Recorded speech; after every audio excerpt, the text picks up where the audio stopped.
कि प्रधानमंत्री जो किताब लिखे हैं, आई डोंट नो वो लिखे हैं कि नहीं लिखे हैं, डिग्री वाली बात तो आज तक बताए नहीं, तो किताब भी लिखे हैं कि नहीं लिखे हैं कौन जानता है, लेकिन लोग कहते हैं कि उन्हीं की किताब है। उस किताब में उन्होंने लिखा है कि जो कचरा साफ करने का काम है उससे आध्यात्मिक सुख मिलता है। ये बात वो कहाँ से बोलते हैं? ये बात वो मनुस्मृति के आधार पे बोलते हैं। ये मोदी जी के विचार नहीं हैं, ये मनुस्मृति के विचार हैं। और जब ऐसा है, मैं तो उनकी हर बात को मान लेता हूँ। भोली जनता, भोले लोग, प्रधानमंत्री जो कहते हैं हम लोग मान लेते हैं, क्योंकि वो सिर्फ कहते ही हैं, किए तो आज तक वो कुछ है नहीं, कहना ही उनका काम है, तो वो कहे और हम मान लिए। लेकिन मेरे मन में एक सवाल आया कि अगर कचरा उठाना आध्यात्मिक सुख है तो मोदी जी दुनिया का चक्कर क्यों लगा रहे हैं? मंदिर क्यों घूम रहे हैं? मस्जिद में भी अभी गए थे, ये जाने की क्या जरूरत है? सुबह उठें और योगा करने की बजाय गटर में डुबकी लगाना शुरू कर दें, उनको आध्यात्मिक सुख मिलेगा। ये क्या है?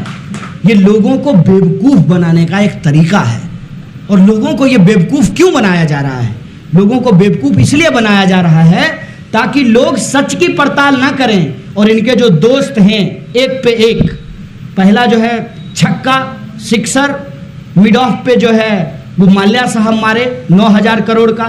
फिर जो है बारी, लोगों ने कहा कि भाई गुजराती कैसे पीछे रहेगा, तो आ गए हमारे नीरव मोदी जी, वो 35,000 करोड़ का चपत लगा गए। उनके साथ चौकसी बोले कि हम भी इनके लिए जो है बगल से रनिंग करेंगे, और सब रनिंग कर रहे हैं लगातार। आए दिन ये खबर आती रहती है कि कोई 5,000 करोड़ लेके भाग गया, कोई 20,000 करोड़ लेकर के भाग गया। और आपकी हालत वैसे ही हो गई है जैसे मॉब लिंचिंग के वक्त हुई थी। अब कोई खबर आता है तो आप उसको अपने मोबाइल पे स्क्रॉल करके आगे बढ़ जाते हैं, अखबार के पन्ने पलट करके आप आगे बढ़ जाते हैं, और आपके रोंगटे खड़े नहीं होते हैं कि गाय के नाम पे एक इंसान को मार दिया गया है।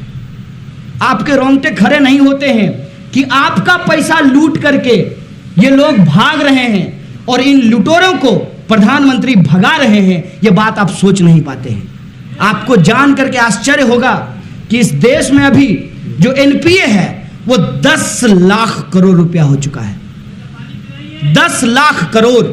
और 10 लाख करोड़ का मतलब ये है कि बहुत सारे बैंक जो हैं, बहुत सारे बैंकों को ये मालूम नहीं है कि उनके सारे के सारे कस्टमर यदि उनके बैंक के बाहर लाइन लगा दें तो वो बैंक दिवालिया घोषित हो जाएंगे।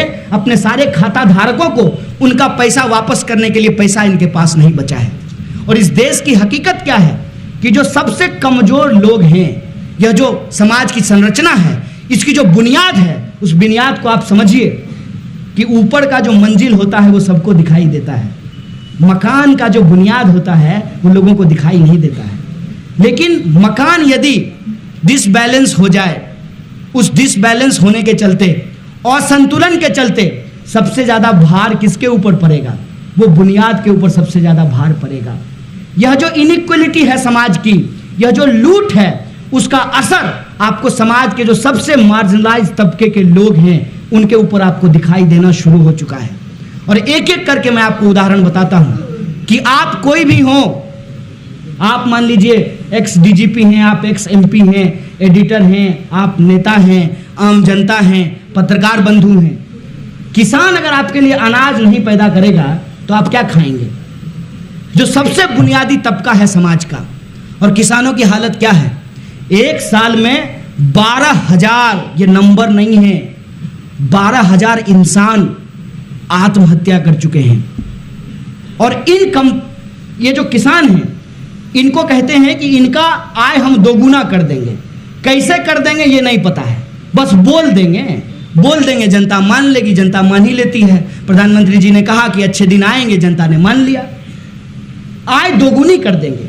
और इनको जो बीमा देने वाली कंपनी है उसको 10,000 करोड़ का मुनाफा हुआ है। आप मजदूरों की हालत देख लीजिए। मजदूरों को आज के डेट में कुछ नहीं मिलता है।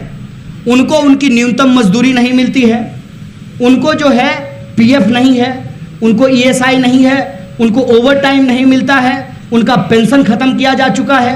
एक एक करके इस देश की जो पब्लिक सेक्टर की कंपनी है उसको बंद किया जा रहा है। और यह सब कुछ हमारे आंख के सामने में हो रहा है।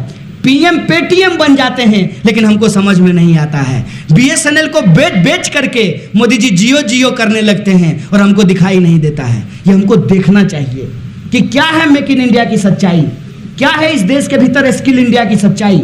एक एक बात को हमको समझना चाहिए। आपको जियो का प्रचार करने के लिए फुर्सत है, बीएसएनएल का प्रचार करने के लिए आपके पास फुर्सत नहीं है। मैं आपका ध्यान आकर्षित करना चाहता हूं कि इस देश में सबसे पहले किसने सिम लॉन्च किया था? बीएसएनएल ने लॉन्च किया था। एमपी साहब को याद होगा कि एमपी कोटे से लोग सिम लिया करते थे। जैसे पहले एमपी कोटे से लोग एलपीजी का कनेक्शन लिया करते थे। जब देश तरक्की करती है तो सबको सिम मिला और सबको एलपीजी मिला। जो अच्छा होता है वो प्रधानमंत्री की वजह से होता है और जो बुरा होता है वो नेहरू जी की वजह से होता है। ये साबित करना चाहते हैं। और बीएसएनएल ने सबसे पहले 3G लागू किया था। 3G के बाद बीएसएनएल चाहती तो 4G और 6G भी लागू कर सकती थी। मैं आपको बता देता हूं कि ये जो 4G जो जियो के द्वारा लागू किया गया है वो बीएसएनएल की बदौलत लागू किया गया है। बीएसएनएल का जो इंफ्रास्ट्रक्चर है उसका इस्तेमाल करके लागू किया गया है। और ये जो 4G है, ये जियो के द्वारा जो दिया जाने वाला 4G है, ये 2G से भी बहुत बड़ा स्कैम है। इस बात को आप समझ लीजिए। उसमें सिर्फ स्पेक्ट्रम बांटे गए थे। इसमें जो है पूरा का पूरा जो बीएसएनएल का स्ट्रक्चर है, उस स्ट्रक्चर को जियो को रेंट आउट कर दिया गया है। और यह जो लूट है, उस लूट के पीछे जो मानसिकता है, उस मानसिकता को समझिए। आज के समय में जो कॉरपोरेट लूट चल रहा है, उस लूट के बारे में एक बात कही जाती है, प्राइवेटाइजेशन ऑफ प्रॉफिट और सोशलाइजेशन ऑफ लॉस। और ये सोशलाइजेशन ऑफ लॉस क्या होता है कि माल्या साहब जो 9,000 करोड़ लेकर के भागे हैं, वो आपके खाते से काटा जाएगा। और आप में से बहुत सारे लोगों का जो अलग अलग बैंक में खाता होगा, इस बात को वो जानते होंगे कि अचानक से उनके मोबाइल पे मैसेज आएगा कि 150 रुपया उनका काट लिया गया है।